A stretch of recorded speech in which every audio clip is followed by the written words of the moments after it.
இங்க அந்த ஒப்பந்தத்தினுடைய நேரடி பயன் பெரிய அணுசக்தி மின்சார தொழில்கள் எல்லாம் அமெரிக்காவில் வரும்னு எதிர்பார்த்தது ஒன்று. ஆனால் அது பல தொழில்நுட்பங்களை நமக்கு கொண்டு வந்தது. அந்த உடன்பாடு இல்லாவிட்டால் பல தொழில்நுட்பங்களை அமெரிக்கா தடை செய்திருக்கும்.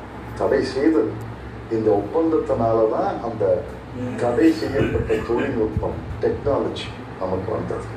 பல துறைகளில் வந்தது.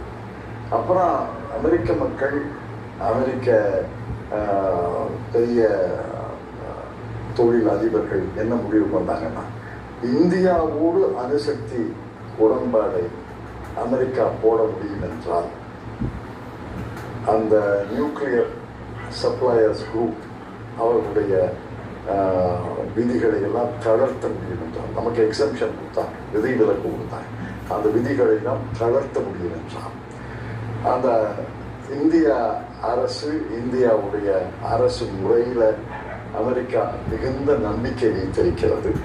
ஆகவே இந்தியாவில் தொழில் செய்யலாம்னு வந்தாங்கல்ல.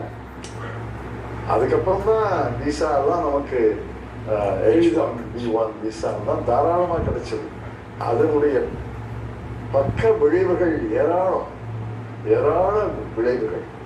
விசா கிடைச்சது, தொழில்நுட்பம் கிடைச்சது, சுற்றுலா பயணிகள் அதிகரித்த